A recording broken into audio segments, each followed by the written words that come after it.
I'll click buttons, and we are live.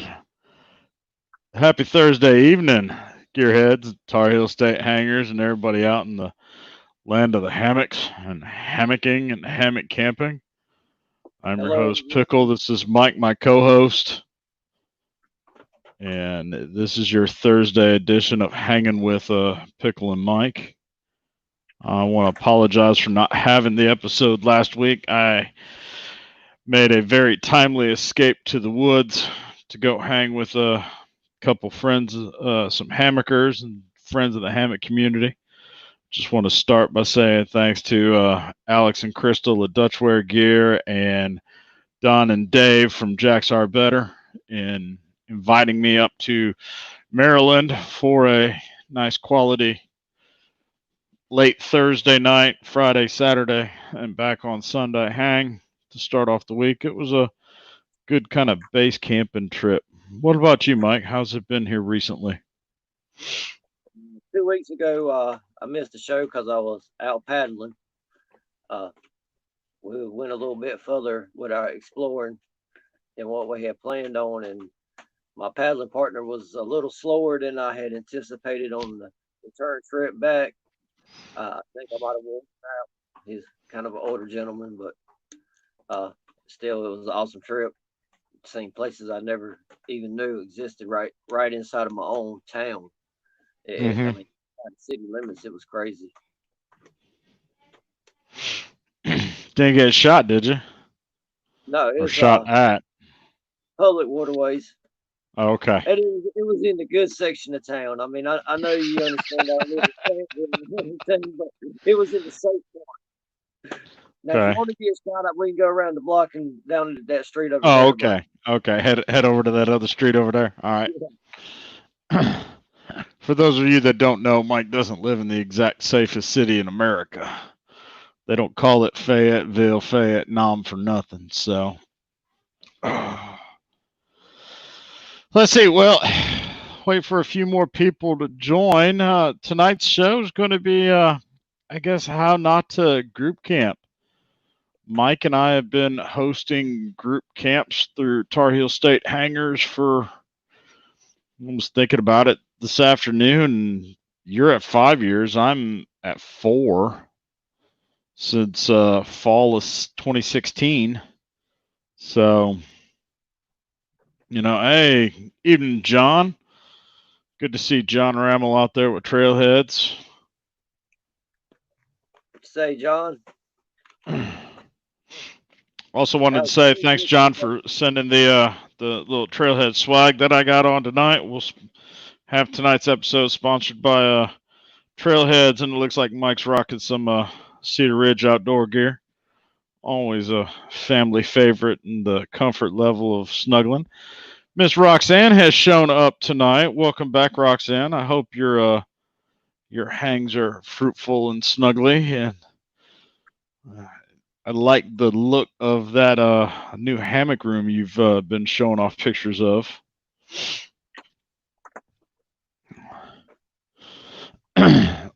So,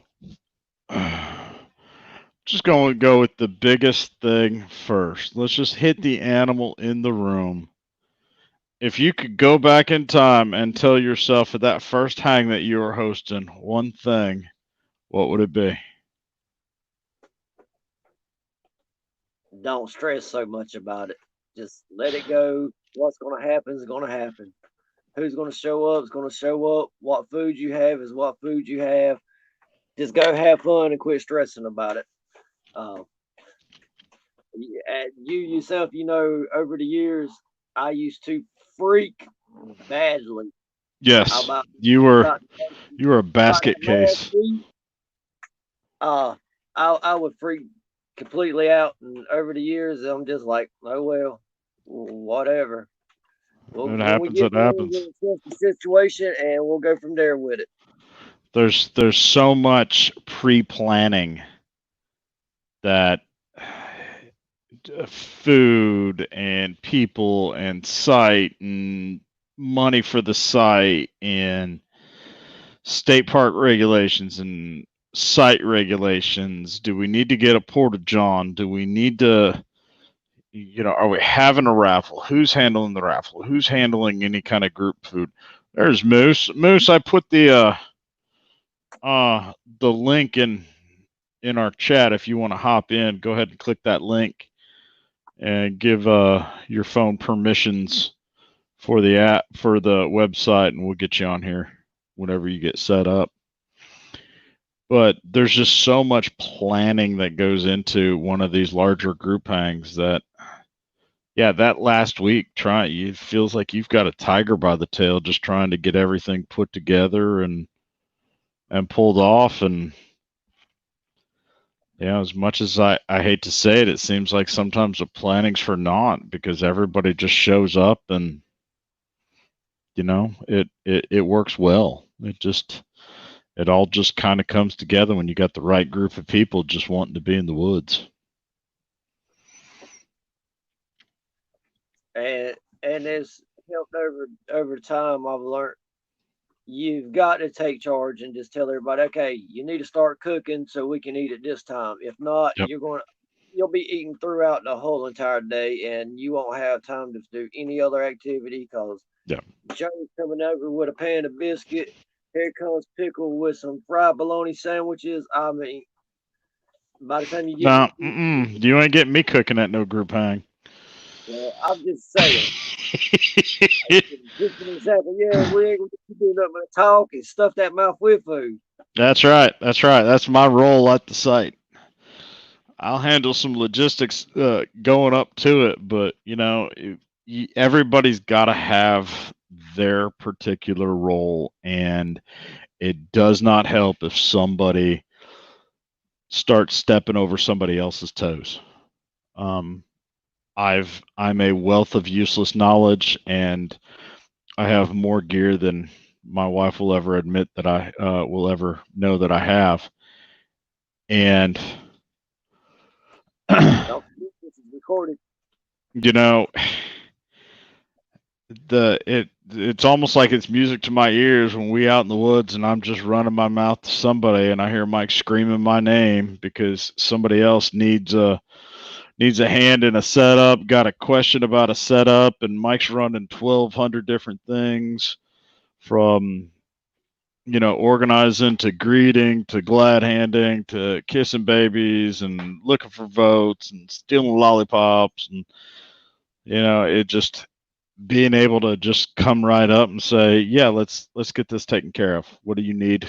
What kind of gear do you need? What kind of questions do you have? That's where I run in. So what's going on, Barry? Glad you made it. Yeah, Moose is right. If you book it, they will come. Gosh, Mike, I think we've had anywhere from 5 to 65 people show up to our hangs. Yeah, and one hang that there was only 5, you about needed an arc to get. Yeah, it was a wet weekend. I was just looking at pictures of that. That was last February. Mike and I stood around under my pop-up shelter and shivered for the entire weekend, and we got every bit of 5.5 inches of rain. So it was an adventure. Yeah, it was wet under the canopy or go get in a hammock and be wet. Even if you change clothes, it was so much water, you were still going to be wet. Yep. Or sneak off to the bathroom and sit in the heated bathroom on the toilet and just feel like you dried out for a couple minutes and head right back out to the wetness. I swear to you, I was trying to find a thermostat where I could warm it up in there more. It was just, they had it hidden or blocked or locked or something. Man, that was a wet weekend. Let's see. How's everybody doing? Any hangs coming up? Yeah. John's winter hang, he was a good example. He said they were expecting 20 people, and gosh, Mike, there were a good 35 when you and I showed up, let alone after we got there. There was definitely a good crowd. What's your idea of the perfect size for a group hang?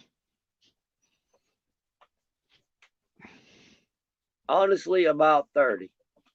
Uh, that's a good number. People can sort of separate and socialize, and you get 30 people. Good chances are you're gonna get new people meeting new people, and new friendships and things like that being made and all.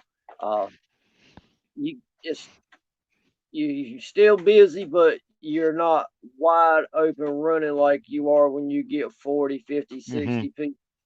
Uh, 30 people still manage to get around and spend a little bit of time with everybody. That's something that I try to do. I don't want nobody to come and feel like, well, man, that guy hosting it, he never even spoke to me. No, I want to come over there. You were good enough to come out to the event. I want to be able to come over there, take time, find out what your name is, where you're from, you set Exactly. up, whatever you need. Yep. That way, when I get back home and you send me a message, I might not remember your name right to start with, but you say, "Oh, we were over there by such and such talking about such and Yep. such," and it's gonna click, and I'll know who you Yep. are then. Uh, Exactly. much more than that, and it's a blur. Yep. This past Thanksgiving, we had what 60 plus people Yeah, there. that was a blur. Yeah, it's still a blur. Uh, and I mean, I left bald headed and beardless, Yeah, and I remember that Saturday night after the raffle, after the shaving, and it was still just dumping buckets. I remember getting in my hammock, getting down to base layers, getting snuggly, getting comfy, getting ready to pass out, and I just hear you, Pickl, Pickl. I get dressed, I come back out, I run through the rain, I get under the shelter, and I'm like, what? What do you want? Here's your razors. I was like, I was comfy. I was about asleep, and you want to worry about my electric razors? They even well, hey, work we after. gotta just set them down for them to get messed up. Ah, oh well. It was all in And then good times. once I learned the whole scenario there, that just made it priceless. Oh yeah, yeah. Once you find out, you. What's going on, G? I'm glad you can make it in tonight. Yeah, Roxanne, we need to get you like not just hang with the scouts. We need to get you out in the woods with us. One trip was hoping for spring trip here at Lake Norman State Park, right around the corner from me. But I don't know what the. Go ahead. As soon as they say group campsites are open, which they're supposed to tomorrow, I will be calling some state parks tomorrow. Yep. We are making something pretty freaking soon, like maybe within like 3 weeks time. Yep. Yeah, So everybody's dying to get back out and have a group hang, and we yep. were supposed to have one in May, and that didn't happen. So yes, as soon as they say open, we're going somewhere, and it will be next to some water, especially with it being warmer. And actually, I think all of our sites that we use, they may not be on the water, but they're They're close close enough. to, yeah, it's walking distance to the water. Yeah. But let's see. Speaking of group camps and sites, let's go through the official particulars since we got a few people in here. We're about 15 minutes into the show.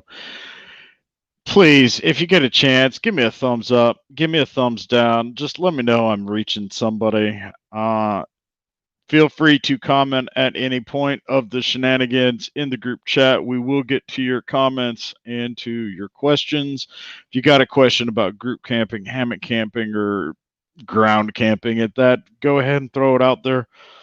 We'll be able to get you an answer. If you like what we're doing on these Thursday night podcasts, please, by all means, click the subscribe for Gear Report, click the thumbs up button, and we'll get you in on it.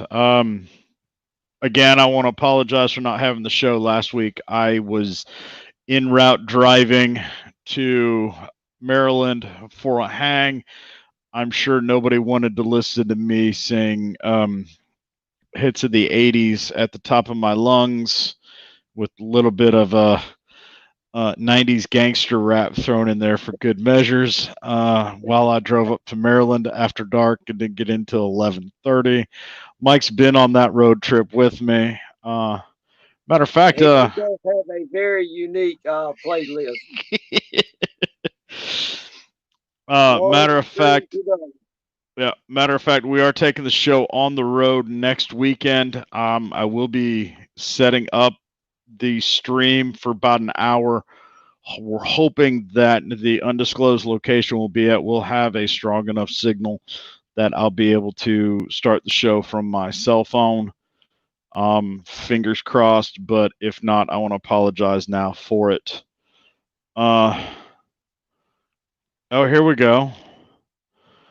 G's got a serious question. At Pickl, if you couldn't make it last week, why not have Mike host since he missed the first week and he was the new employee? Because he doesn't trust me being unsupervised. That right there. Let's see. Jerry says, "Thanks for showing up, Jerry. It could have been that entertainment, bad karaoke with no alcohol." Jerry, you've ridden on a road trip with me as well. I'm sure you know how funky my music selection taste is. Y'all quit acting like I'm a normal person when it comes to music because we all know I have some very eclectic tastes. Case in point, when Mike and I were road tripping, I think in a span of 5 songs, we heard Led Zeppelin, Muddy Waters, Prince, Garth Brooks, and Snoop Doggy Dogg. So, am I wrong? That sounds about right. Yeah, it's. The bad thing about it is they were all good songs though. As long as you have an open mind to music, anyways. Yep. Yeah, I should have been a radio DJ because we all know I got the. I'm pretty, but I got a face for radio. So let's throw the train back on the tracks. What's your favorite part of a group hang? What do you look forward to every time? Seeing everybody come out and show up and have a good time and enjoy themselves. That's what gives me the joy of it all, is seeing everybody else have fun. I enjoy getting out. My favorite, if we get there on Friday, my favorite part is Saturday morning when everybody's climbing out of their rigs and coming in for some coffee, and you're just, how'd you sleep? How'd you sleep? And you get some sleepy smiles, just like, man, it's so nice to be out in the woods. Between that, just the camaraderie of, whether it rained, whether it sleeted or snowed or the wind blew all night, everybody there went through the same environment that you did and most likely got the same very pleasant, very warm sleep. And if not, the saying, it takes a village. If you say that you were cold the previous night, I promise you, everybody at that campfire is ready to go to head straight to your rig to find out why you were cold. And or offering you more gear to use. Yeah. You might that night. It's funny. I can put my entire backpack on my back under 20 pounds, in some cases under 15 pounds for a weekend or an overnight. You tell me we're going car camping, and you're lucky if there's any room in the car for somebody else. So, and I think my favorite scheduled event from the group hangs are always the rigabouts, to where I get to listen to you talk about your rig and you explain to me what you're doing and how you're getting in the trees, and just seeing everybody's the colors and the patterns and how you've grouped them together, and this, that, and the other, just that means a lot to me. Yes, that is a favorite of mine also.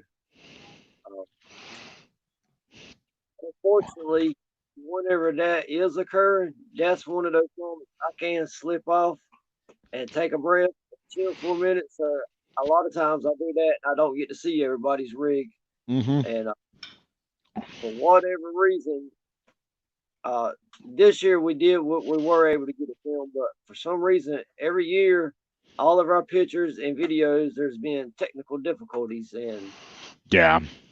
you just Yeah. haven't It's. gotten a good thing of it. I. But there's It. one rig You about know, every if Tar Heel State Hangers has a photographer in the group that wants to come out and just start snapping off pictures to throw in for the group, I'd greatly appreciate it. I dabble a little bit, but it just seems like they never get uploaded. They never get where they're supposed to be. They're always blurry. I end up handing my camera to some drunkard or somebody that doesn't know how to use a DSLR or mirrorless camera, and all of a sudden every picture I've got, it looks like something coming out of Picasso because it's just a blur. As for my consumable for the evening, it is a red ale from a local brewery here in town called Red Buffalo. I picked up a new growler tonight. I also picked up some ahi tuna fish tacos from another local downtown cafe called the Bristol Cafe here in town. That's very, very tasty.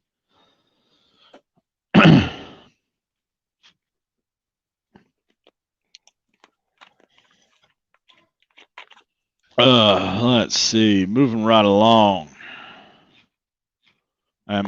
Mike's rocking the standard issue Pepsi. yes, sir. That man don't go nowhere without a couple Pepsis. Nope. Got any trips planned coming up, Mike? uh, Thinking about paddling somewhere this weekend is sort of kind of iffy at the moment, especially with all this rain we've gotten this week and still getting. Uh,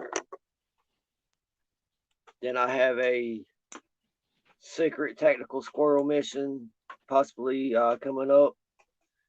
And like I said a while ago, as soon as they say tomorrow that group campsites are open, we will be scheduling a hang in the very, very near future.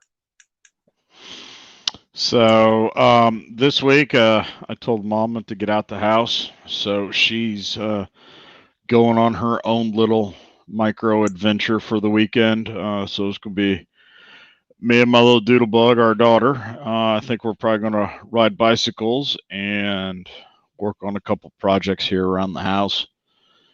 And then next weekend, I'm on that same secret tactical mission with Mike. So we'll throw Stuffy and the squirrels in the Jeep, see if we can find a place to come live to you in the woods by a campfire. Hopefully, it'll be a large campfire.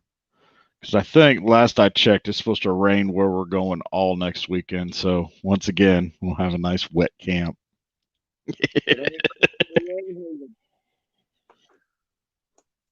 I So swear, it'll. I believe the first year that we camped together, every trip we went on, it rained. So this is a legitimate question. Roxanne Pearson wants to know what happens if you have a group hang in an area that doesn't permit alcohol and people bring it. I usually just kind of try to be stealthy, but I wasn't sure if there was some kind of protocol. All of our group hangs are in state parks. There are no alcoholic beverages allowed in state parks. That being said, you're an adult. I'm I'm not an gonna walk adult. around shooting what's in your water bottle. Yeah, I'm not walking around. I'm not going to ask what's in your water bottle. I'm not going to smell your breath. I'm going to absolutely pitch a teetotal fit if it looks like a Don't high do school or a college that. kegger in the campfire the next day around the campfire. You know, if you're going to be on site and you're going to be drinking, we're all adults. Keep Right in the vehicle. leave your stash in the vehicle, switch it to a solo cup, switch it to, Yeah, your I water get that. bottle, your Yeti cup. I mean, there's no need to have a string of beer bottles all over the campsite. One, it's a pain to clean up. Two, it makes us look like idiots.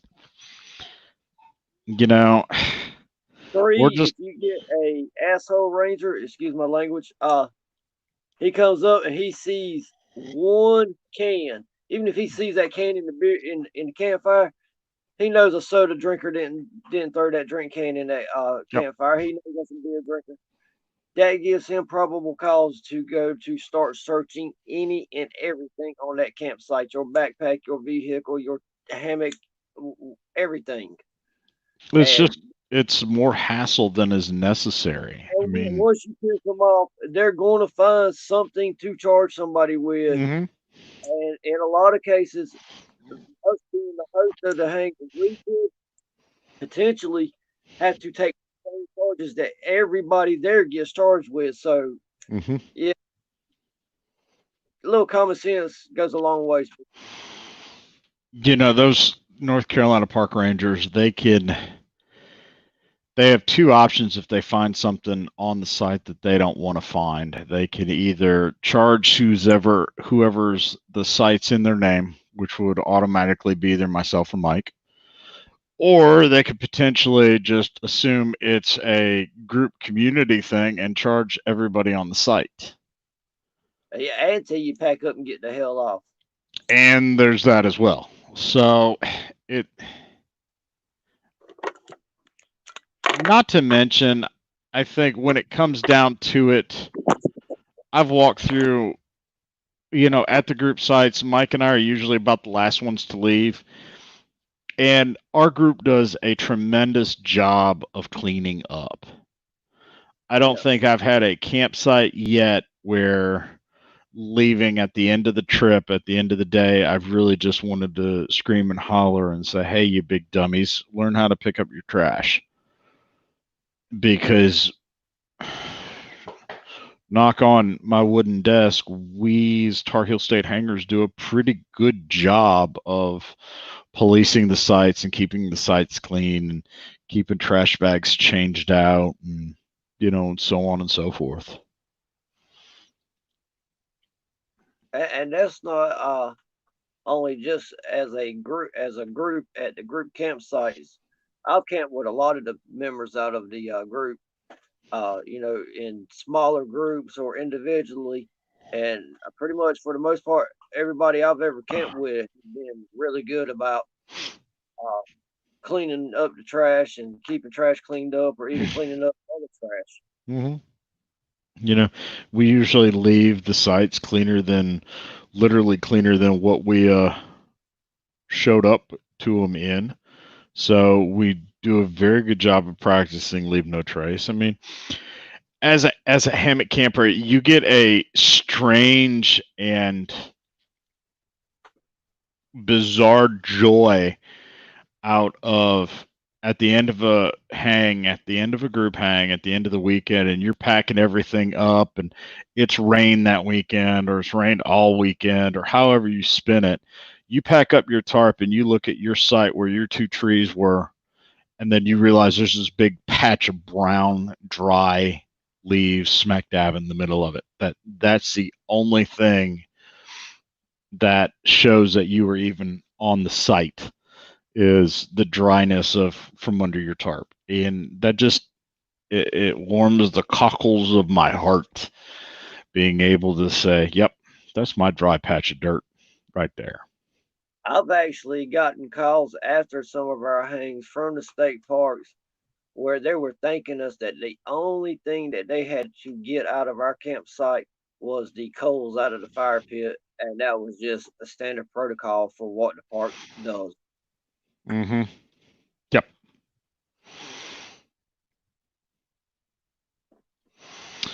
Let's see. J3 Hikes says, "Has anyone seen a banyan bridge in the wild?"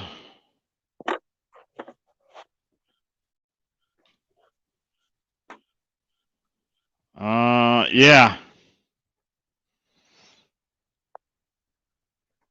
There you go. That's me in the Dutchware Banyan Bridge with the Jacks Are Better 40-degree Shenandoah underquilt. I have one night in it in the woods.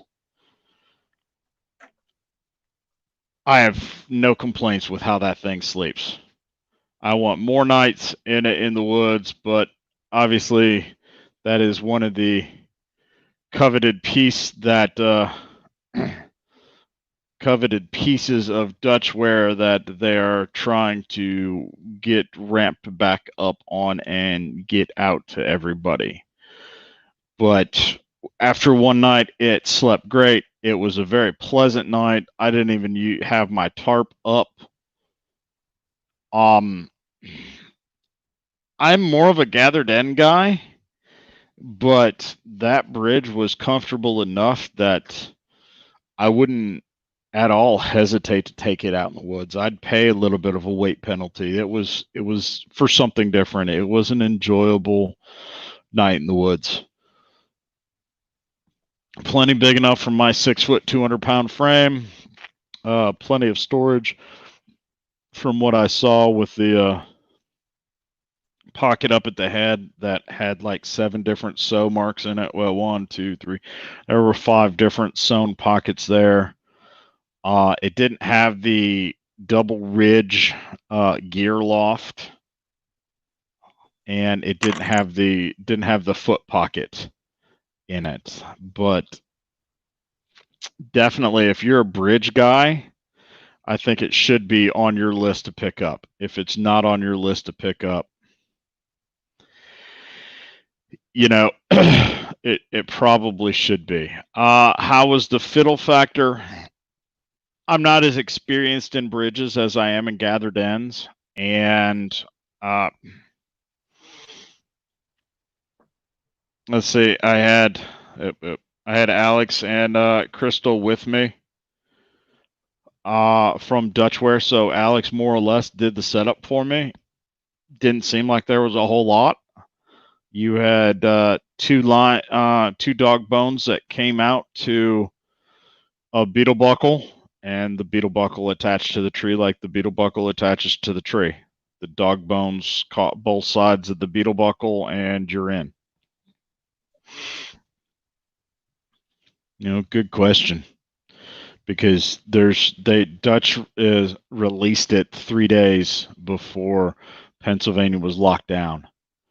So not exactly. Word that they're starting to amp production back up and starting to get them shipped out. Yeah. Yep. That is one thing that they are ramping production up, but I think they are still on that a couple weeks out with the backlog. Right. It's Gun Loving Grandpa. Thanks for stopping by tonight. Glad you can make it. Jerry, where did you see that group sites were open at?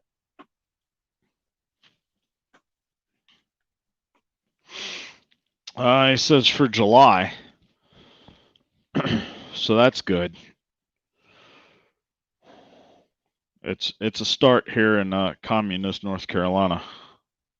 Yeah, I talked to them at Mar Mountain, I think last Thursday, and group campsites were still not open, and they were saying that they're supposed to open up tomorrow on the 22nd.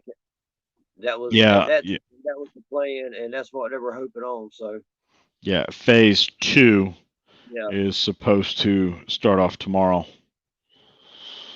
All right, so Jerry's running it through Reserve America. So okay, that makes sense.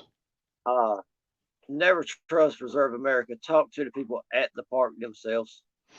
It's a posted on Reserve America to become official, but then call the state park, talk to the individual at the front desk just to make sure that they got it, and they got you on the one that you really want to be on. If you ever reserve something through Reserve America, immediately hang up and call the park and make sure that they have you reserved. Also, there's been times where there was something funky going on with the website or whatever. I couldn't reserve the site I wanted. Park was telling me it was available. Reserve America was telling me it wasn't available, so I had to play tic tac back and forth with them a couple times to get everything figured out. And then I was able to reserve that site. And there was one time we showed up at Jones Lake State Park. They had no record of us having that site booked. Luckily, that was not a very busy park, and nobody else had that site. I showed them all my receipt information and everything. They made a couple phone calls, and we kind of know them at that park a little bit, so they went ahead and let us get on site until they got it figured out. And so, America 100%.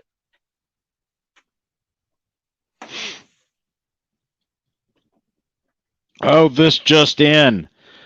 If you're looking at summertime quilts, I realize everybody is a little backed up and the cottage vendors are a little bit behind, but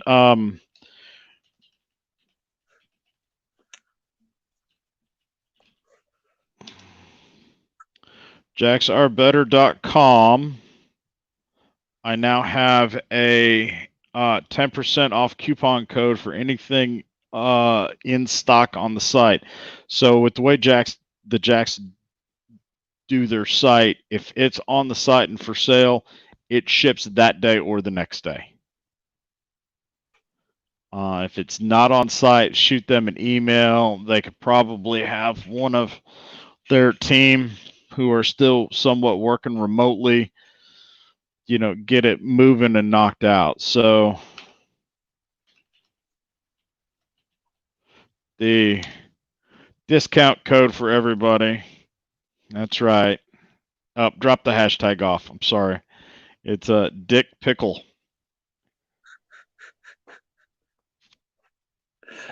There's got to be a story behind that. There is, but it's going to be reserved for campfire chit chat. I can about imagine how it went. I will say we can provide a picture to kind of incorporate the condition that myself and the owners, Don and Dave, were in when we were having this conversation. So, yep, there's a selfie picture. Somebody was asking me about a discount code for another vendor for some quilts, and I'm literally on site joking around with these two knuckleheads, and they're like, yeah, we can get you your own code. That's not a problem. Here, let's just call it Dick Pickl. So there you go. You want 10% off at jacksrbetter.com on any of their quilts. That's where you order it from. And honestly, with the way everything's going, especially with the cottage industry, it is always a good habit to get into to order next season's quilts. We're into springtime. Do not order your summer quilts right now. You want to order your winter quilts now, and then this coming winter is when you want to order your summer quilts. So, and Roxanne, I would personally recommend a 20 or a 0. Ned, thanks for showing up from Hong Kong. JMA, thanks for coming in. Good to see everybody showing up. Again, we're discussing the ins and the outs of what not to do with hammock camping group camps, which if you're new to the hammock camping space and used to tent camping, tent campers really don't go out into the wild just to set up their tents and camp. Whereas hammock campers, that is a complete and total culture that they just thoroughly enjoy going out and spending the weekend in the woods, sitting around a campfire, telling stories, telling lies, eating a lot of food, and sleeping in their hammocks. Oh, John, you'll get to see my skirt soon enough. You will get to see my skirt soon enough. Oh, wait, I might just have a picture of it. Let's see. Oh God. Hey, there it is.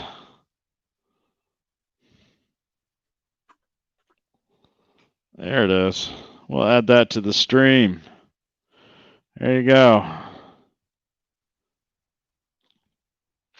It was raining that morning, so you've got That skirt and them Jesus slippers. back off, man. My bedrock sandals are amazing. And yeah, that's a land-based spaceship behind me. So we are not anti tent campers. We are happy to have them along. We just prefer to get you into the trees. And as a matter of fact, that was one of the owners of Jack's Our Better's better half, and she said that she wanted to be on the ground that weekend because it was supposed to rain a fair bit. So she just wanted to have the room to be able to stretch out and take shelter if necessary. Roxanne, I sleep in a hammock every night. If I'm sleeping in a hammock every night, that's because the wife is really mad at me and The has. only reason I can think of it be bad is the not the snuggles. Yeah, you ain't gonna get a whole lot of snuggles sleeping in a hammock every night. So it's really a solo endeavor. Um, I can't think of any other reasons other than your multi-$1,000 mattress won't be getting used. Other than that, I sleep better in a hammock. So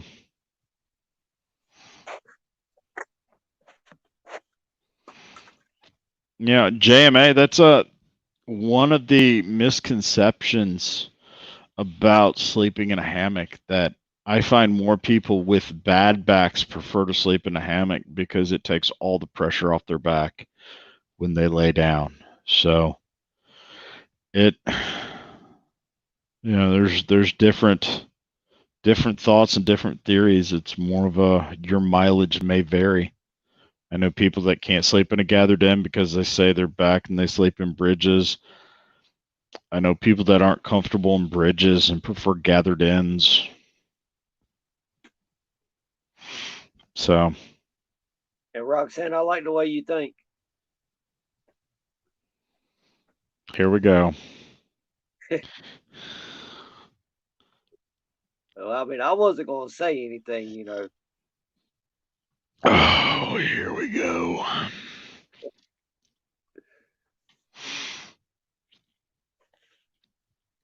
Let's see. And that's something you don't do at the group hang. Yeah, yeah. Even though it has occurred It has occurred. and their straps broke and pow to the ground. Were you on that one? I was at that hang. You were at that hang. You weren't at the campfire though, right? Yes, I was at the campfire. Were you at the campfire? It was like 2:30 in the morning. So it was you, me, and some other individuals who shall remain nameless. And it was about 1:30, 2 o'clock in the morning. And certain glass jars were being shared amongst the 5 or 6 of us at the campfire.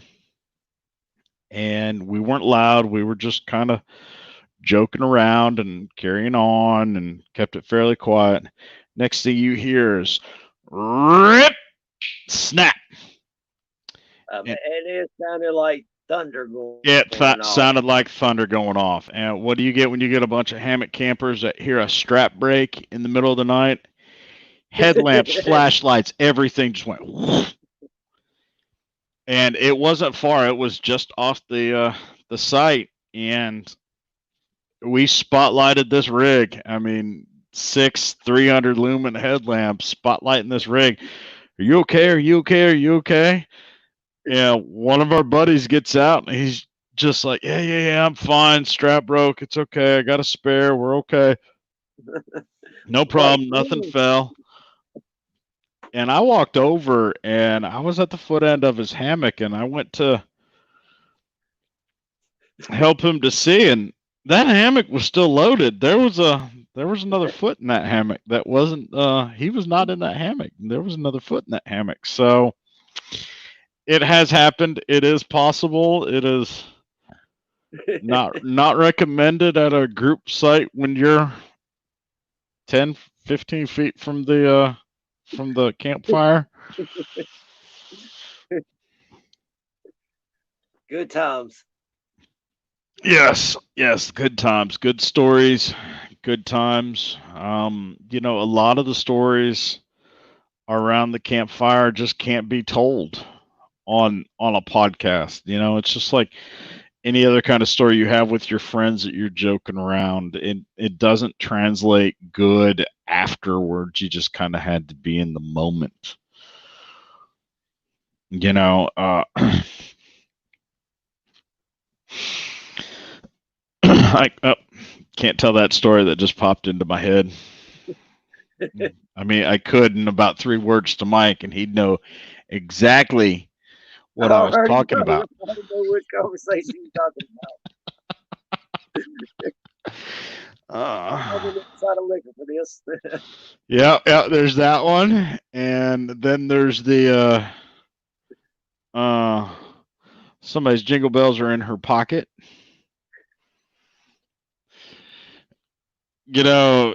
These conversations and that's the beauty of the group hangs.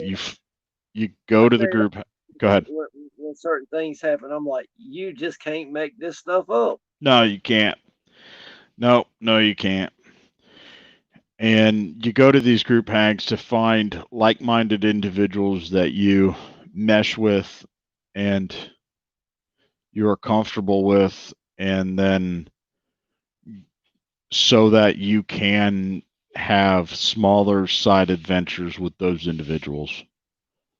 I went to a group hang, didn't know Mike from anybody, and met him at the group hang, and we've been more or less thick as thieves ever since, and that's going on 4 years now. So, meeting people in the woods that you don't know who they are, you ain't got a clue about them.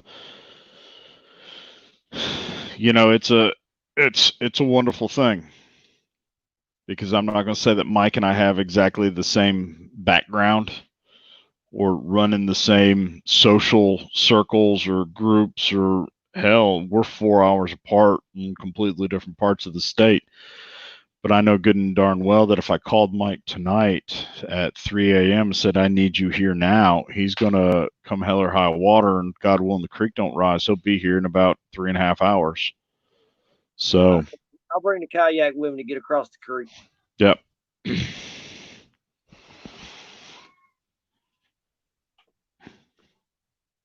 So, let's cruising on.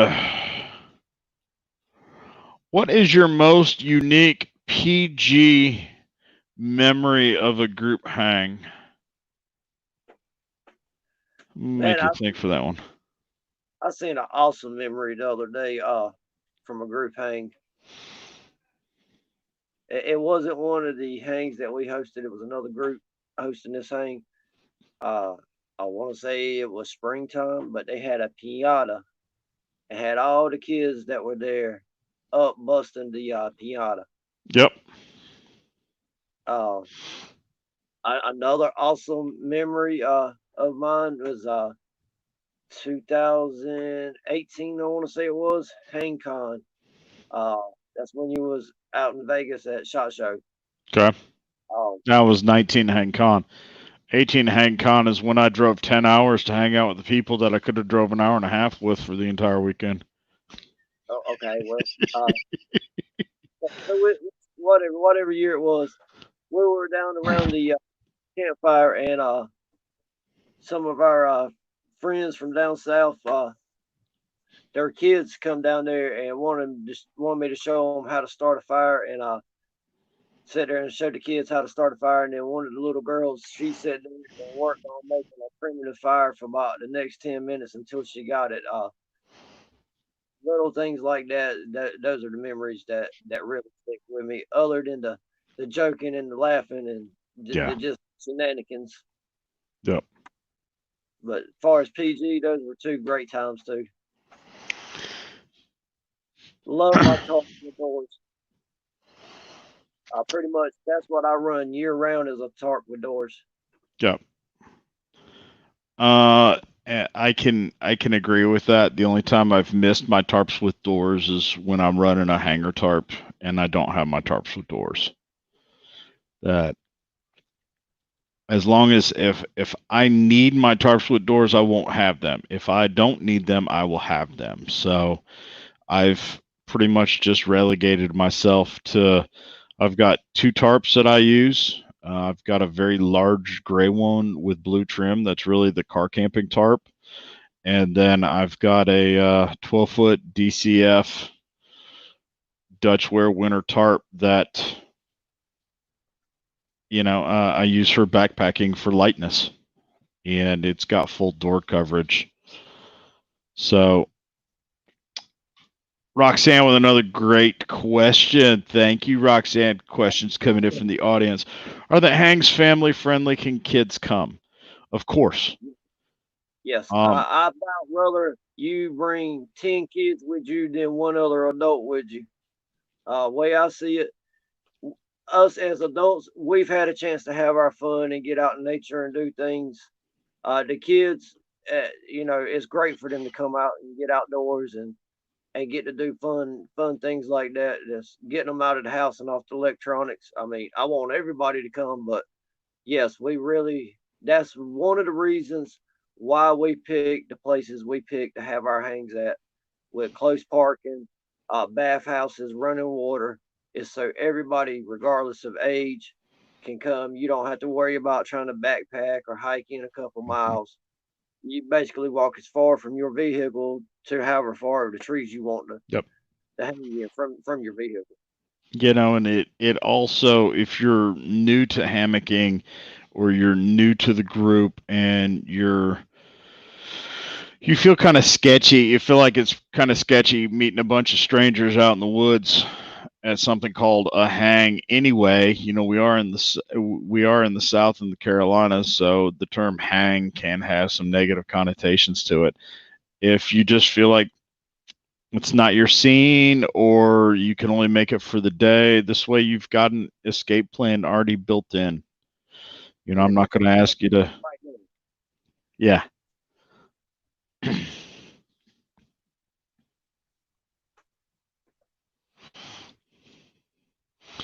So many thanks. I'm a noob to hammocks and in the process of buying gear. You know what?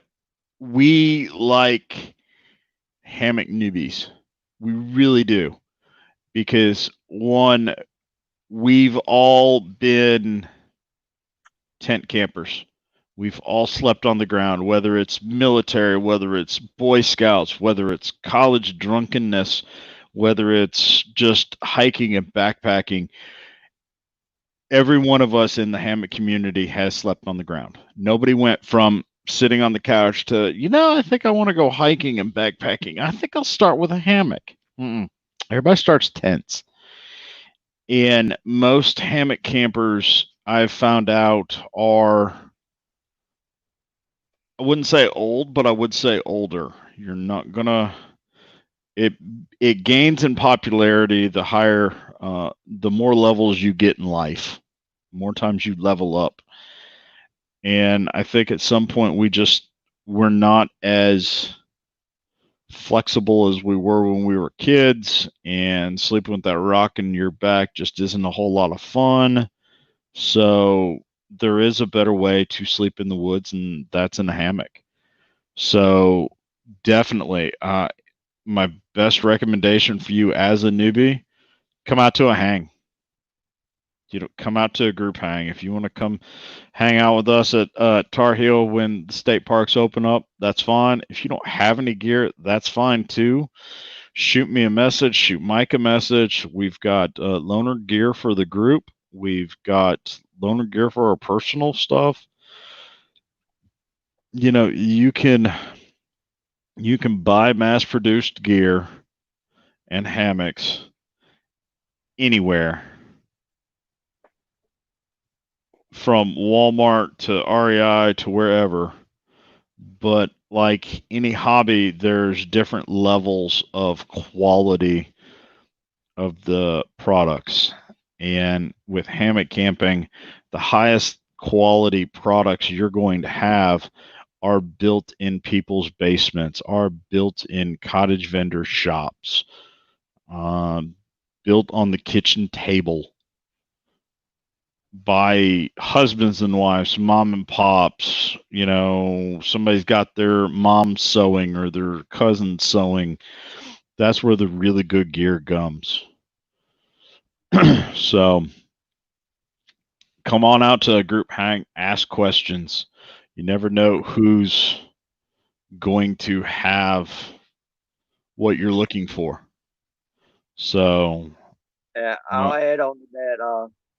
Get you the book, The Ultimate Hang. yep. It'll answer. It's pretty much the hammock hanging Bible.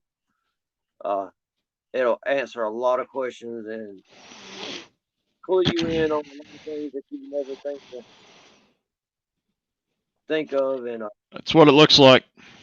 And it's fairly thick, but again, any random page, it reads kind of like a cartoon. there's no good substitute to a quality underquilt.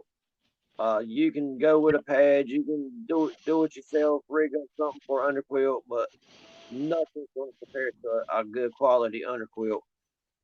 That's one place I would not skimp on my gear is my insulation. A cheap hammock will get you to hanging, a cheap tarp will keep you dry, but a cheap poor quilt is just not going to keep you warm. And Yep. staying warm, it will keep you alive. Yep. You know, hypothermia is a real thing. And cold butt syndrome will ruin your night in the woods. Yeah, cold butt syndrome can make you want to go home and throw your hammock away and never Yep. hammock camp again. Yep. My coldest 3 times in a hammock has been in the 70s and 80s with no underquilt. Yep. Now, I did have a time in the mid 50s where I froze 5 nights in a row with.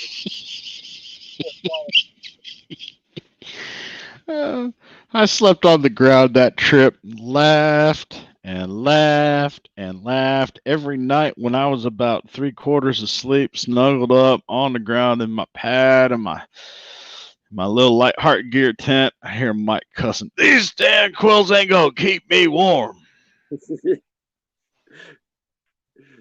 And then cussed the man that made the quilts. It was brilliant. It was absolutely brilliant.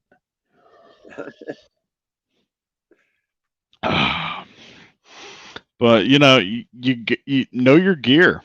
You know, use it in the backyard. I have set a hammock up in the backyard or on a lunch break more times than I think I've ever set a tent up in my entire life.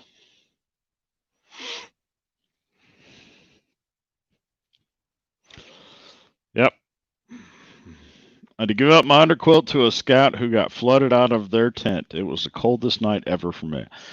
My coldest night in the woods in a hammock. The low was 72 degrees and there was no wind. There was no breezes that night, and it was because I did not have an underquilt. I absolutely teetotally froze my tuchus off.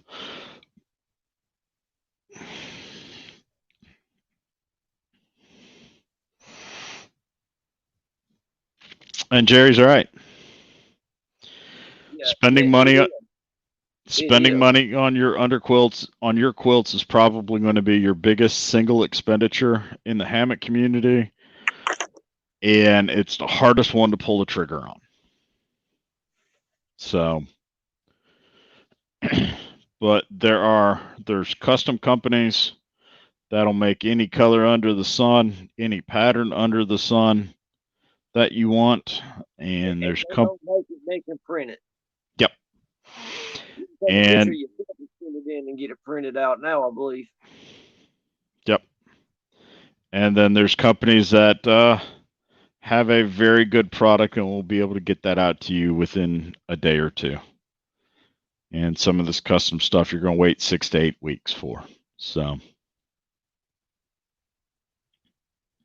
but here's the thing about it with the custom gear, it's built to your specs, how you want it, your personality, everything, and it is definitely well worth the in 98% of cases. I won't say 100% because I have seen some things that just I wouldn't have been happy with if I'd have spent my money on it. And if I'm not going to be happy spending my money on it, I can't recommend it.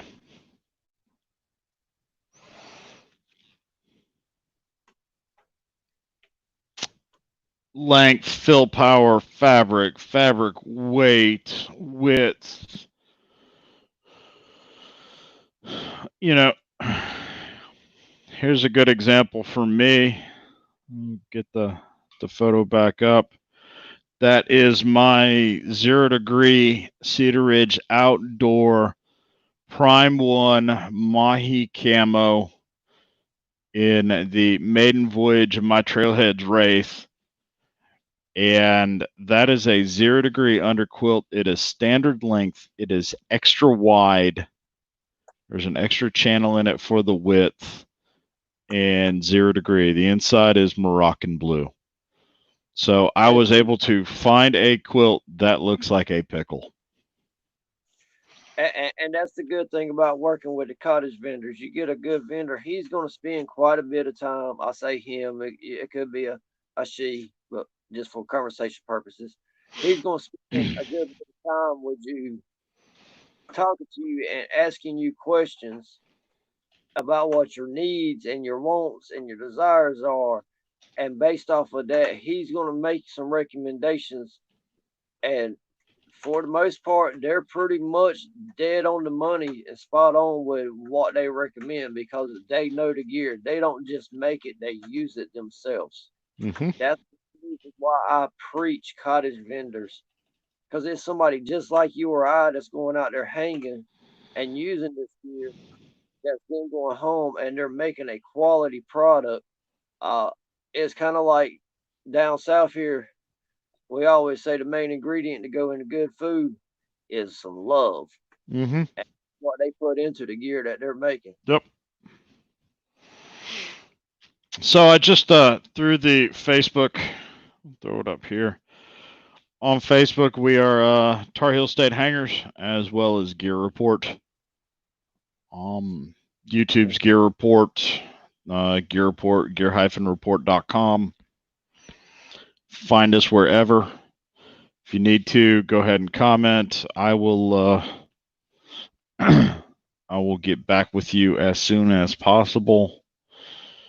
If you go to join the Tar Heel group, Tar Heel State Hangers Facebook page, please answer all 3 questions. Please do. Not, you won't get booted in. I simply, when I see member requests, I look. If those 3 answers ain't answered, that's an automatic deny.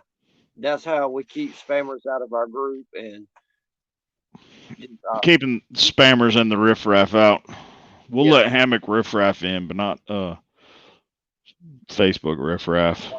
Half of us are Hammock rejects anyway, so yeah. You are correct. That responsive for your email, if you were not talking to George, I'm pretty sure you were talking to George. So nowadays, that's the only person there is to talk to. I think George is straight solo one-man band over there nowadays. Yep. So looks like we got a guest to add to the stream. Let me bring him on up. There's my buddy Moose Man. Dave, how's it going tonight? Oh, can you hear me? Yep, you are coming in clear.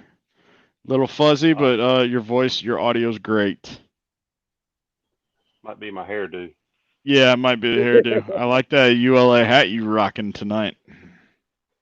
It's not as fancy as yours, but you know, it'll do.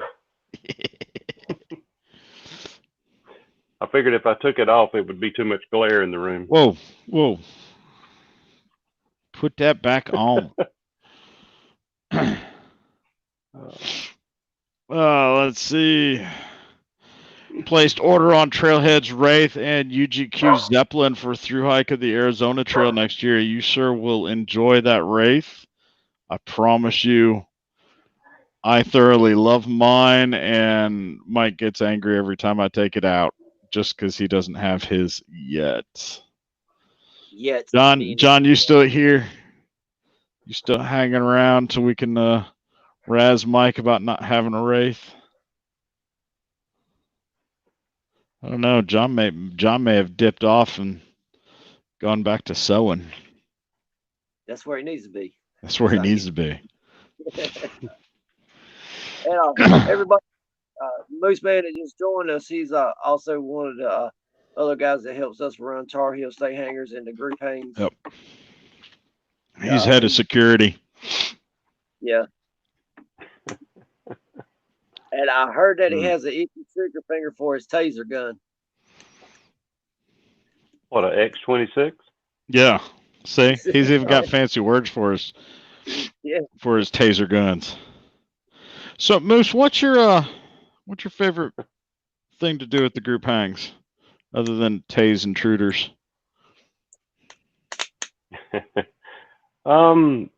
Probably just putting a face with the names that I hear, you know, through the camping community and that type of stuff. Is like you hear somebody's, and you might see their picture, but then when you get to meet them, the personality, you know, comes out and stuff like that. And then you sitting around a campfire, you find out a lot of stuff about people that, you know, you would never know on the chat groups or the forums.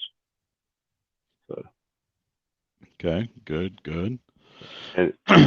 And then you find out some people have a lot of fire skills, you know, how to start fires and stuff. So yeah, people ask, you would normally know. I get asked every now and then when I'm at one of these, when I'm hiking or I'm at a group hang, why my fire skills aren't more proficient. And I just look at them and like, I don't know, I got a mic. I hike with a mic. And back to Roxanne with the question with allowing the kids. Yes, we love kids. Kids like to go pick up trash and see who can fill up their trash bags fastest. And kids like to go get firewood and get firewood for the next night. So kids are definitely welcome around group campsites. They're very useful tools amongst their playing and shenanigans and running around. Plus, it's always nice to see kids stretching their legs and using their outside voices outside.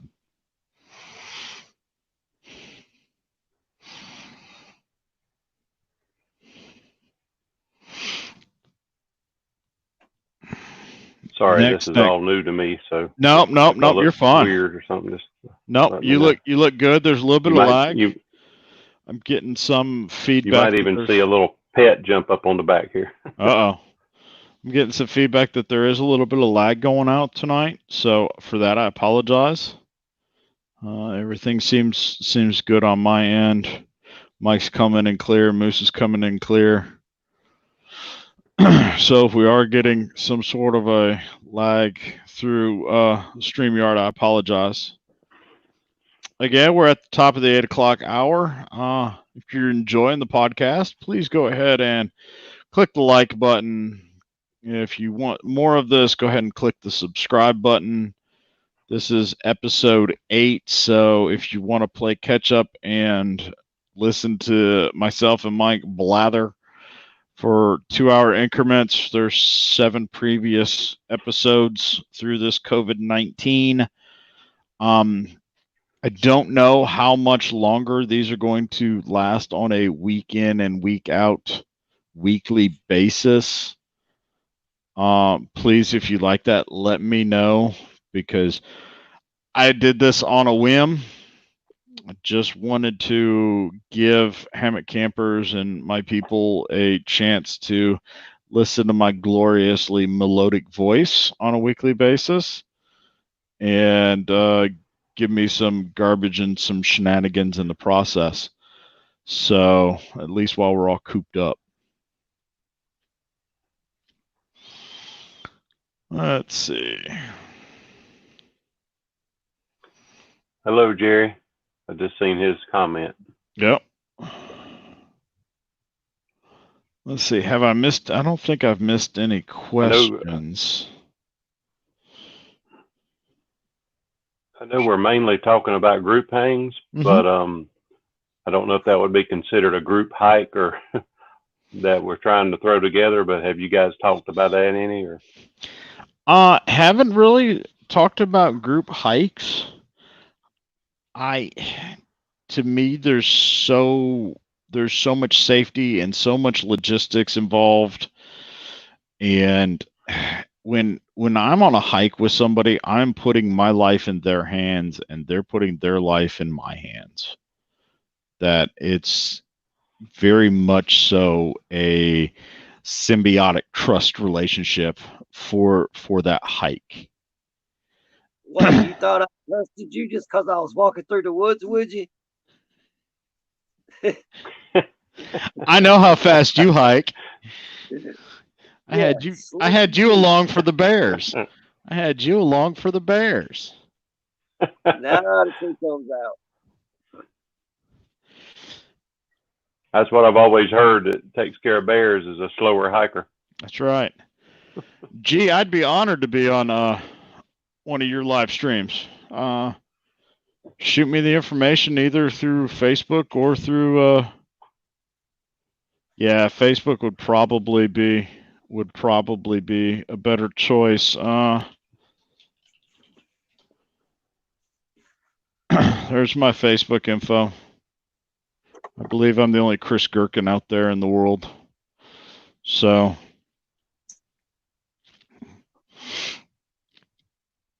but and I like hikes to be, personally, I like to keep them like 6 or under. You get that many hammock campers out in the woods, and finding trees could become a problem. Everybody hikes at different speeds, so I don't want to spend the day hiking alone and then meet everybody up at camp, unless that's the plan, to completely hike your own hike. But then again, I get a little worried when I don't know where everybody in my group is. If everybody's coming into the same camp at the same time, then that makes for a more enjoyable hike for me. But Moose, if you want to go backpacking, we'll go backpacking this summer. Do we have to wait till the middle? No, I knew with the cancellation of those other ones and stuff. Part of that, I misread part of the first post. They ended up going back and editing it. It was only the half hike that had got canceled. Yeah. But as far as what we were talking about, that hasn't went no further than the first conversation that we had about it. Mm-hmm.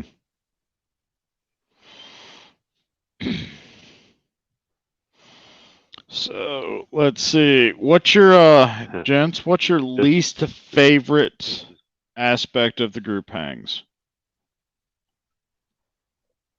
Leaving. Okay. Going. What about you, Moose?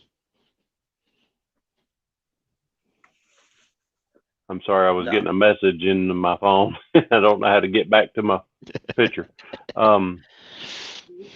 What was the question?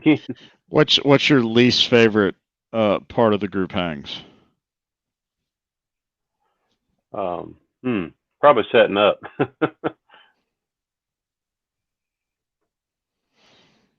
I think mine's usually the drive there.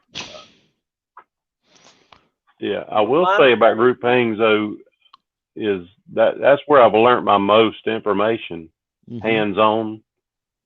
I'm a kinesthetic learner, so I'm not. I can do hands-on as far as show me. You can tell me how to do a Beckett hitch, but if you show me, I'll somewhat remember it, that type of things. Yep. My least favorite part is during the planning, trying to get everybody like with the food. We try to get people to tell us what they're bringing so we can Yep. We lost Moose. yep, so we can sort of plan out the meals and everything. And everybody's willing to bring something, but nobody wants to pick what they want to bring. It's always tell me what you need. Well, Yeah. I can't get nobody to tell me what we need, so I don't know if I need to tell somebody to bring baked beans. Yeah, it's almost sometimes where it's easier to just say, okay, we're gonna do a low country boil this weekend for the group meal. I need you to bring 2 pounds of shrimp. I need you to bring 2 pounds of chicken. I need you to bring 2 pounds of corn on the cob. You know, you bring a 5 pound bag of potatoes. See, I don't. I try not to go that route because I don't want to put pressure on. I don't want to say pickle. You bring potatoes Right, when you right. No, no, when you may have 10 pounds of corn sitting in your freezer for whatever yep, reason, and you could have easily brought that. yep, That's why I try to get everybody to say, "Hey, this is what I'm bringing," and then come the end of it, if we need to fill in some gaps, then I can say, "Hey, pickle, can you grab that bag of potatoes?" yep. And that's usually that. I mean, as the host, that's usually where I'm at. I don't sign up to bring this or I don't sign up to bring that because I know good and well that once we get down to the nitty gritty, I'm stopping off at the gas station or at the grocery store on the way and picking up charcoal. I'm picking up plates. I'm picking up, whatever randomness that it turns out we're going to be short.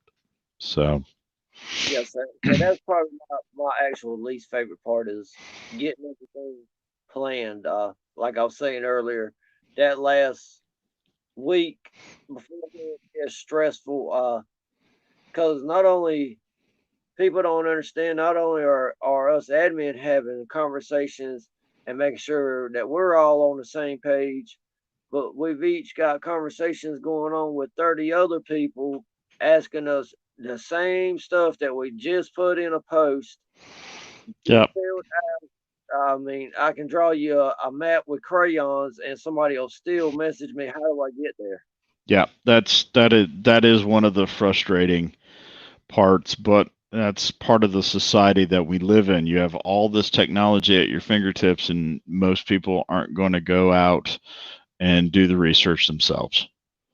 And So, that's not just to hammock group hangs or hammock camping. That's everything. I was thinking about that today or yesterday. Nobody wants to go ask Google yep. anything. They want to come ask 1,500 million strangers on Facebook Hmm. what the best color crayon is or whatever. Yeah. Instead of simply going to Google that has it scientifically information broken down for you. You rather come get a bunch of opinions and facts. It's kind of mind blowing.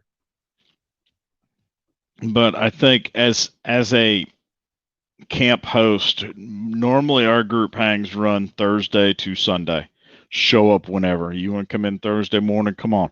You want to come in Friday morning, come on. You want to come in Saturday afternoon and just kick it for a couple hours or for an overnight, come on. And I And really when we say enjoy. come on, Go ahead. I was gonna say when you say come on, that means 1, 2, 3, 4, 5 a.m. in the morning. Whatever Yep. time you can get there is when you can get there. Don't Mm-hmm. most people a lot of people that come to these events are experienced campers. So they come in and they're quiet. We've got one guy, I'll call him out by name. I'm sure he probably won't mind. Round trip. He he comes in from Atlanta. I have seen this guy drive like 12 hours to get to a hang, to spend about 2 hours hanging in his hammock, wake up long Yep. enough, be there enough in the morning with his gear already packed up to let a few people see him, say hello and bye, and shake hands and give hugs, and back on the road he goes. So yeah, and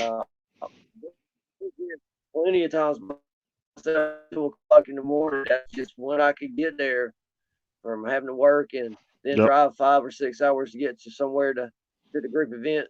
Yep. Just be quiet. Keep your headlamp on red light if you got it. Just it's not that hard and noisy to set up, and just a little courtesy goes a long way. And most of the time, nobody even know that you came in. There might be one or two just because they're camp patrollers. Keep an eye on everything. Yep. Now, Thursday night this last weekend, I drove up to Maryland. It was 6.5 hours from the house up there, and everybody was up waiting on me. Alex was up waiting on me. Dave was up waiting on me, and I pulled in, and Alex says, "Good, you're here. Trees are over there. I'm going to bed." And he went and climbed in the ambulance and crashed. So Dave hung out with me, handed me a beer, guided me over to where the trees looked like they would work for the night, and chit-chatted with me while I set up. Once he realized I was set up and buttoned up and ready to go, he was like, "Man, I'm going to bed." Climbed in the rigs and crashed out. And just to clarify, that ambulance that Alex jumped in is not a actual. I mean, he's not like doing EMT work with the ambulance. Right? No. They Alex it's went a out real ambulance, but it's not an in operational ambulance. Correct. He bought an ambulance that he turned into a camping van, and I call it the Campulance. So it's a real nice rig that they've got a bed in it. They've got running water. They've got a refrigerator. They've got an oven. They've done a lot of work, and it's pretty slick. So. Gee, there's no telling where you may end up running into that. Yep. Do you ever run out of trees at a group hang? We try to. We're in the Carolinas, so it's kind of difficult to find a site without trees. Now, not impossible, but kind of difficult. I've not experienced us running out of trees other than that sweaty butt hang. What was it? August of 18. That I believe it we was went 18, yes. We went out to Pisgah out in Brevard, and I got on site and started looking around and couldn't find any places to hang, and canceled it right then and there. It ended up staying out there because my buddy Barry, or our buddy Barry, was coming in on the bike and didn't have any cell phone signal as he was driving through the Nantahala River Gorge. So I went out and stayed and hung out with him. But yeah, there were no trees on the site. We could have found trees, but each individual person would have been about an eighth or a quarter mile away from the campsite as it was dispersing out. So most of our state parks, like if you go to Yates Place, you could easily get, what do you think, 1,000 hammock campers out there? Yeah, easy. And some of the other spots. So we do have one park that we hang at, and what's inside of the group area, you can get about 10, 15 hangers in there. We have been in talks with them. We're going to, it would probably already be done, but the COVID happened. We're actually going to go and expand that group campsite where we can get more hangers in there, and just talk with that park. They actually have given us permission already to hang outside of the actual group site, in the trees that are available right there around the outside of that. That's another one of the issues with hosting the hangs. You have to do quite a bit of research on where you're going to go. that one particular one that Pickl was just speaking of, where there wasn't trees, we got information that there was trees. Well, the thing was, it depended on what time of the year, because that particular time of the year, everything, all the underbrush was growed up. So it had, where you could have hung at was a freaking jungle of undergrowth. So And it's, researching the site, is paramount, Roxanne. Uh, yeah, just when you go to state parks, look at the campgrounds, look at the group camps. The problem with North Carolina is for Tar Heel, we want to make sure that we have drive up parking accessible. We want to make sure that we have bathhouses and running water on site. Those are our requirements. To where if you're not used to roughing it, you can use a toilet. Hopefully, potentially, there is a shower. That's always a added bonus and a plus. But running water and parking there on the site. And what is it like? There's only 5 parks in the entire state that have those for their group campouts, for their group camps. correct. And actually, this past February, we had to use a different site at, what was that? Falls Lake. Where was that? We had to Hmm. use a different site than what we wanted to do. The shower house was like a half a mile away, so you would actually have to get in your vehicle and drive to that shower house. Whereas all the rest of the bathhouse, shower house was, right On there within site. walking distance. Yep. Now this site did have a pit toilet uh, there at that right there at the group site.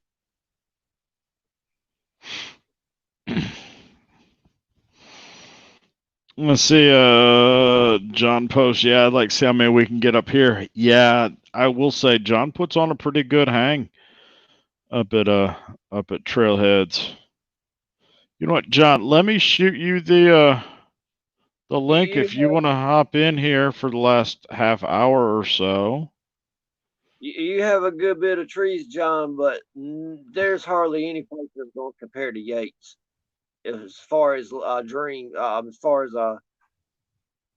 number of trees and places to hang. It's like a hammocker's dream, paradise, and nightmare all in one, because all the trees are spaced perfectly apart.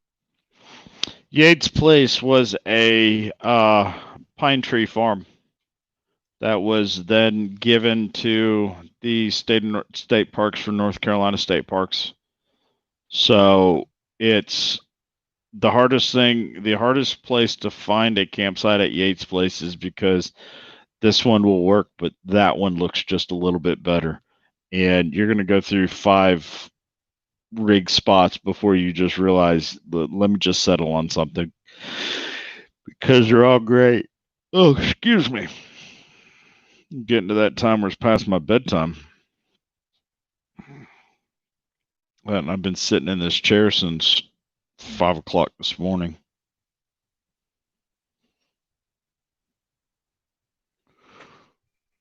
Moose is back. Yeah, Moose is having problems with his connections tonight, so that's all right, Moose. We'll catch you on the next side.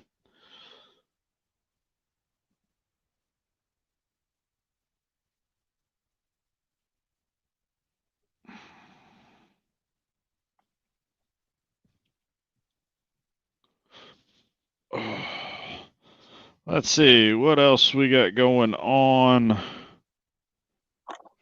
Group camp games.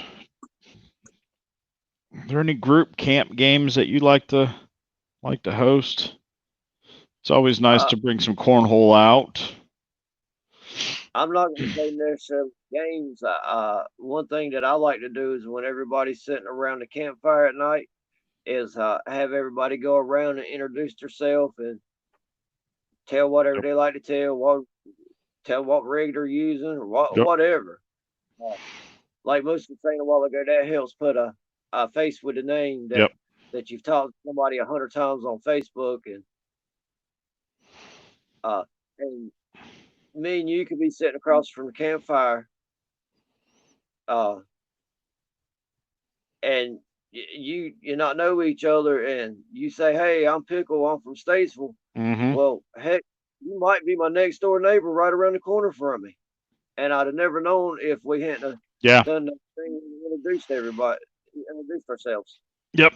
I was on a hike at one point and found out that a couple that was also on the hike, my little brother taught their children how to swim.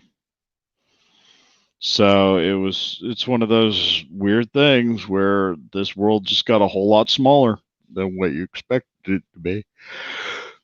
Well, that's like at one of the what the guy was like your mom and dad's neighbor or something like that.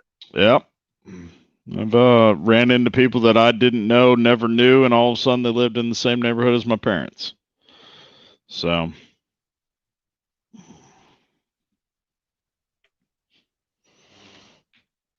let's see. Cornhole's always a good one. We have vendors on site. Hang on, let me see if I can get him in. John, testing. John, you there? Yes, sir. How are you, Hey, boys? you are loud and clear, good sir. Yeah, I tried to do it quicker, but I got an update last night and things are screwy. You know how that goes. Yeah, it cost me about 45 minutes of work this morning. Fine. Just dealing with updates and whatnot. It looks like that board's all nice and full in the back behind you.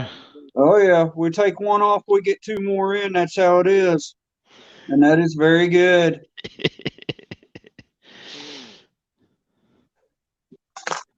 Let's see. Who was it that said they were sending gear your way? You're sending That's gear right. my way? I know Or Jerry sending orders, yeah.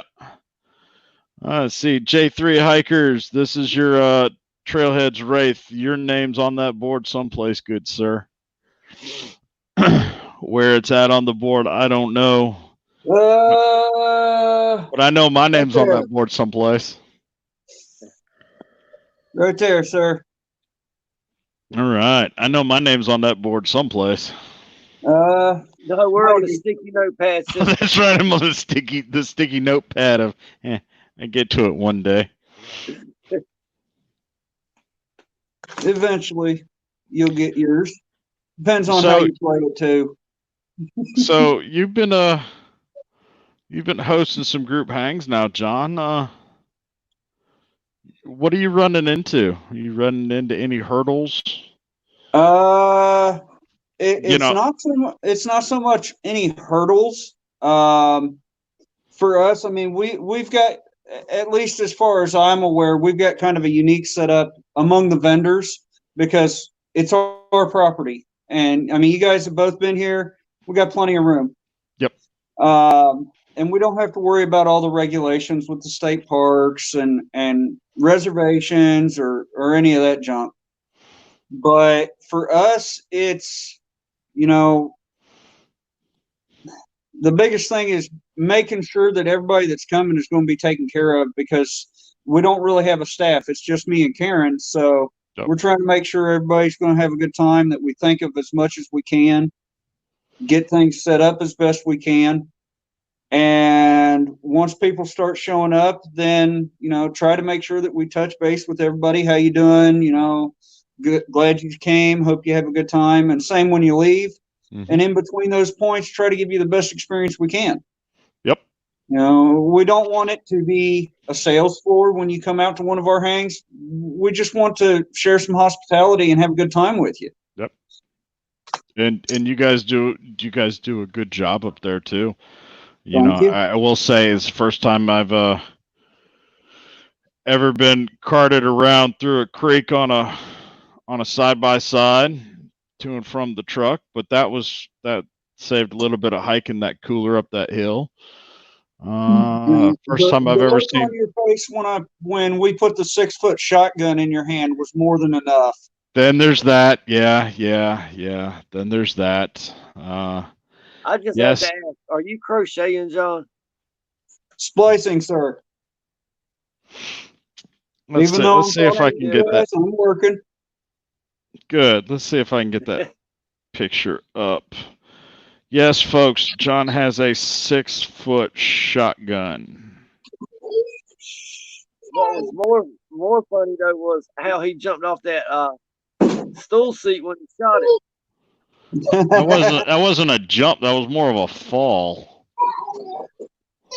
That was he was about to run away from that gun. There we go. So, that's there all right. Go. Next time you're up here, we're going to put you on that sawed-off 10 and see how good that kicks. All right. What the heck? I'm game. But yeah, that's...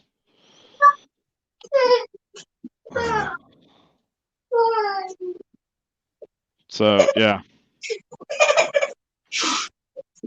That's all of it.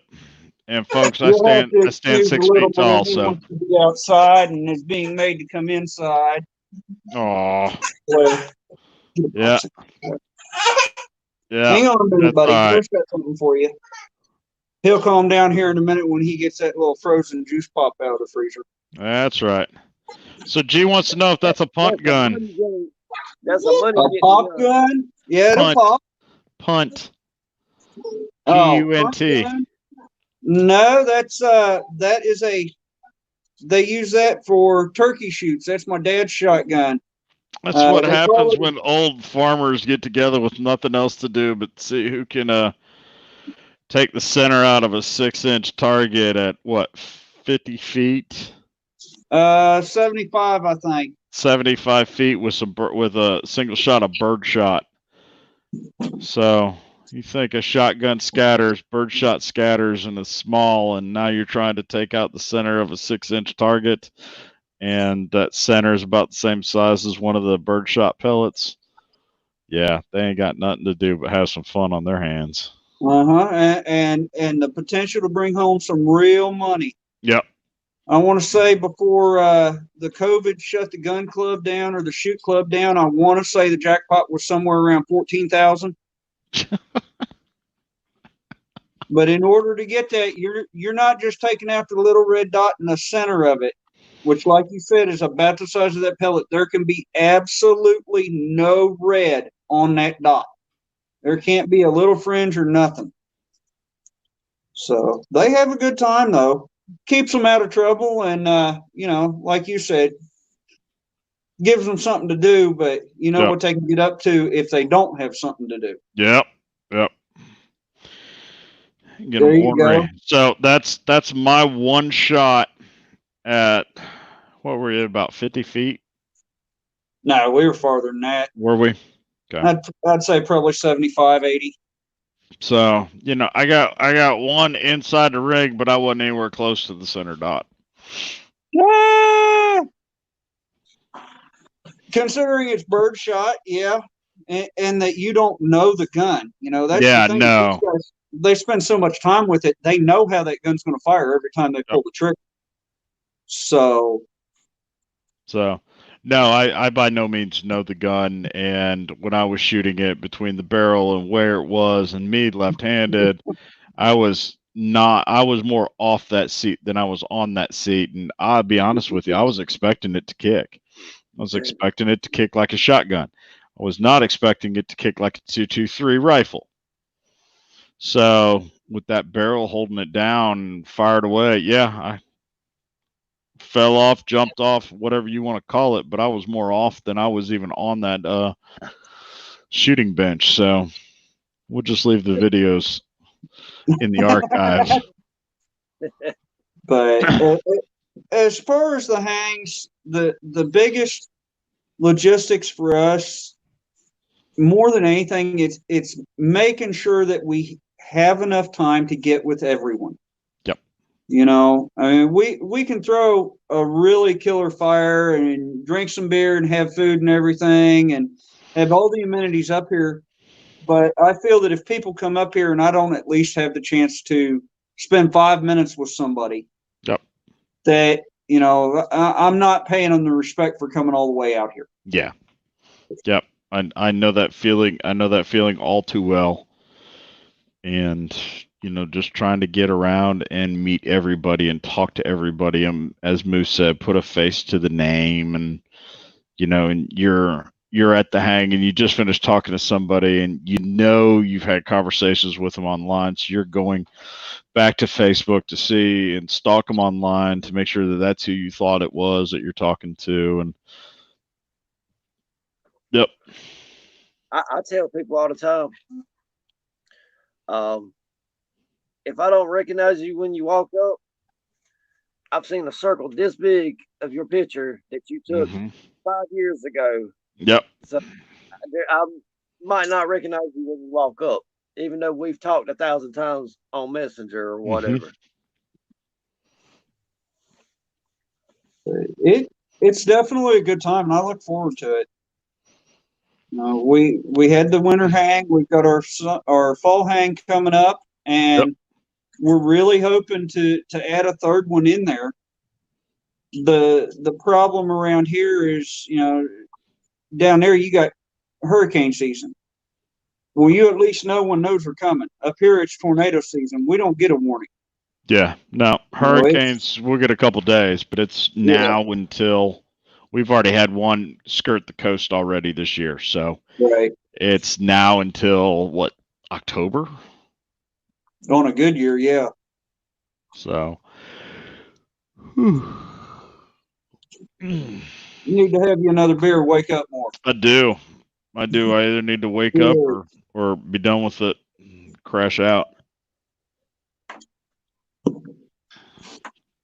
Well, Melee got shut down for you guys, right? Yep. Yes. And we might be able to squeeze it in next weekend for it being May, but Mike and I are taking that undercover squirrels tactical squirrel road trip. So hopefully where we're going to be, we'll have enough signal and we'll be able to potentially do a campfire side podcast for Thursday night, because we're going to be out of here early Thursday morning. Were you that puts you what, just an impromptu for your next hang before Thanksgiving, or I mean, is there going to be a bit more organization to it? We have a slotted off weekend in August that we run for one of our hangs, but it is our, I would say, least attended, least active, least desired, least hang that anybody has any interest in, because I'm sorry, but August in the Carolinas, it's gonna be 85 degrees and 90% humidity at night. It doesn't matter whether we're in the mountains, at the coast. It's gonna be humid, sticky, no air movement whatsoever, just gross. Well, at that point in the year, even the water's hot down there. Yeah. So what can I say? If I'm hanging in that type of weather, I want to be on top of a ridge, on top of a mountain. I want to be up in the gorge. I want to be someplace where I can, at least attempt to catch a breeze and cool off a bit. And North Carolina really doesn't have that option in the western part of the state. Take that Wraith and get down to a waterfall, buddy. There's that. And yes, Roxanne, I will still carry an underquilt. I have an underquilt on my hammock year around. The only time I don't have an underquilt on my hammock is if it's just an impromptu day hike and throw the hammock up for 15, 20 minutes. So I even have an underquilt on my inside hammock. Yep. I've got a Costco down throw that is relegated to the camping room that stays on whatever hammock I'm running in the camping room. So. Oh, come on. Where's that dry dock at? It's coming. It's coming. He's just setting it up. He's just setting it up. He did it early in the show a couple weeks ago. Let's see if he'll do it late in the show this week. No, he's got hands on. No. Yeah, sure. he's getting hands on. He's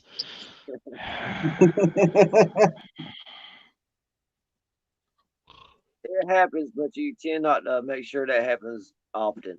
yeah. We've all been there. We've all done it. I think we're all wiser for having done it as well. So, Chris, you can appreciate this. I mean, I think I told you the story of mine. I don't remember or not, but I got up in the middle of the night to go to the bathroom and didn't put my glasses on, and come back. And when I sat down, I mean, I'm using a Hyper D hammock and a 0.5 net. You cannot tell the difference between those. And when I sat down, I went straight through the backside. Yep. So, I mean, yeah, it happens. You got to hit the ground at least once when you're in a hammock. yeah. Because then you know what not to do. I think the exact worst is when you do that middle of the night bio break and then you completely miss the hammock and sit down in the underquilt. Yeah, that would be bad. Hard on them too. Yep. Or for whatever reason, you get some extra stretchy hammock and tree straps, and you end up a foot lower, and you're half an inch off the ground the next morning. I experienced that when I was at Year Hang back in January. Every time I woke up in the morning, I was 3 inches off the ground on my back, and Mike's like, "What the hell are you doing down there? You just decided to sleep on the ground?" But I will say that is the only thing about that wraith and the fabric it's made out of is that stretch. Yep. You have to learn to hang it a bit higher. Because if you don't, you might as well bring a tent because you're going to be on the ground in the morning. Yep. It's got a good bit of stretch, and with me at 200 pounds at the upper limits of it, yeah, there's a good bit of stretch on that. In all fairness, he didn't lay down in that hammock that night. He fell into that hammock. How he made it into his into his cockpit is beyond me. I wonder whose fault that was. Some guy that had him out wandering around in the dark. This guy. And I can't go over, but the other guy. Oh. Yeah. That wasn't those guys. That cutie beer, was it? Oh. Because the next time I see you, it's going to be a jar that I put in your hand, not a solo cup of beer. That's fine. That's fine. Okay. We'll do that. We will do that. So, folks, we're down to about 12 minutes left. Again, thank you for joining me. Thanks for hanging out with us tonight. Get out when you can. Day hike, something. Walk outside. Just stand out on your back apartment patio or back deck, backyard. Get some vitamin D. Get some sun on your skin. You will feel better. You will feel happier. The communist state of North Carolina is starting to slowly open back up. I believe state parks are open, and we'll have camping starting this weekend. So little by little. I think their tent sites are already open. For those of you that are elsewhere in this great nation of ours, I hope you're able to get into the backcountry. I hope you're able to get outside. Get the hammocks hung. If you've got questions for myself and Mike, please, by all means, hit us up on Facebook, hit us up in text messages, Facebook Messenger, whatever. We're more than happy to help. If you've got questions about gear, John's got his little color map back there in the wall behind you. I mean, if he can't match your colors that you're looking for to your rig that you're looking for, it just can't be done. So if you want to go for a good group hang come fall. September 25th to 27th is when ours is. Okay. And it's likely going to have a couple of days added to it with everybody being penned up and everything, people are going to want to get out. Yep. And I'm completely fine with people wanting to stay an extra day or come a day early. We'll figure it out. Check our Facebook page and our website. There will be updates on it as we get a little bit closer. We're trying to kind of see what Ohio does with opening up before we really post any information on it. But it's coming, and like I said, we're private property, so you guys have been there. How are they gonna know we're all down here unless we're making a real bunch of racket? So, which just might happen. Well, I know the other day we had the people down the valley. Say what? I said, you've already told me I can't play with explosives. Yeah, right. The people down or upstream from us probably had a real hard time with that 308 going off the other day.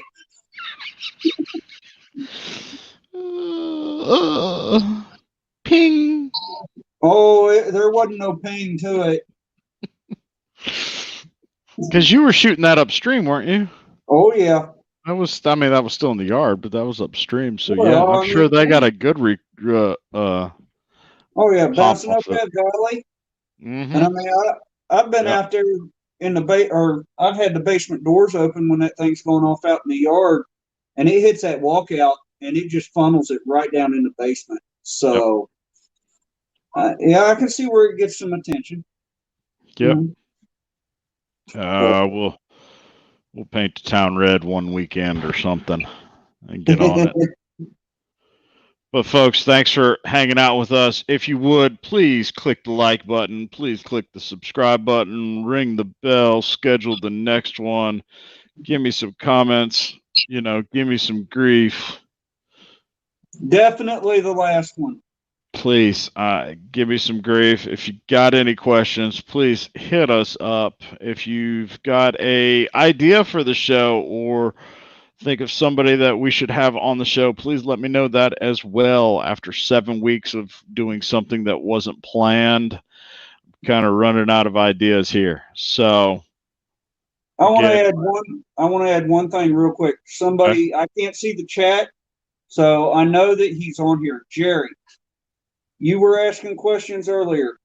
Chris and Mike both have said, reach out to the vendors.